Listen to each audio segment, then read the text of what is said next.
I've built over 500 websites in the last 10 years, and one question that clients ask often is, should I put a picture of myself on my website? I wrote a blog post about this years ago, and it's been one of my most popular posts, so I thought I'd create a short video on the topic. The obvious answer is yes, you should have pictures of you on your site. But then why do so many small businesses not have personal photos on their site? I've heard a lot of reasons for hesitancy. I don't have any good pictures. I don't like how I look.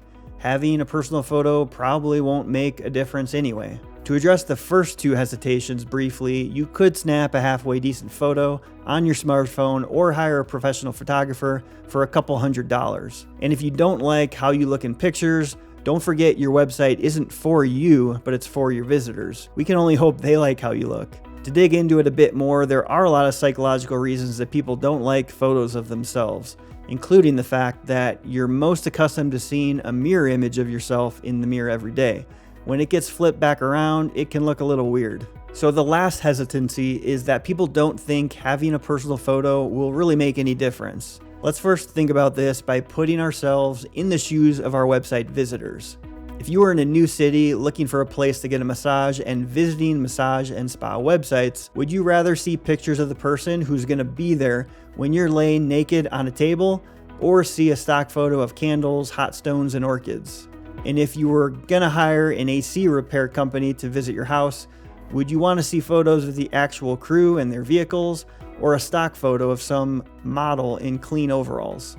If you're like most people, you'd probably want to see the real business owners and employees, right? As I'll show you with real studies in a moment, photos of the business owner and employees actually help to convey trust and make the business and the business owners more real and trustworthy.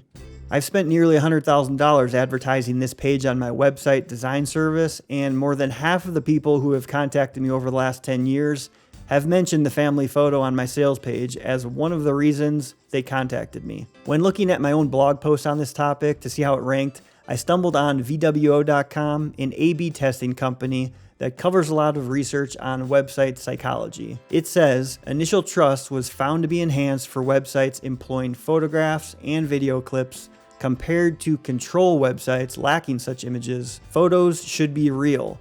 Visitors can tell when you're using stock photos, and this can reduce trustworthiness. Bright Local also did some studies on a topic for a blog post called How an Image of You Makes Your Small Business More Trusted. It said nearly 2/3 of consumers put more trust in a real business owner photo. So it may be time to look at that reversed image of yourself in the mirror and tell yourself to finally put some pictures of you on your website. If you're ready to do that, you might be interested in checking out this 3-minute tip video I created on the best image sizes for websites.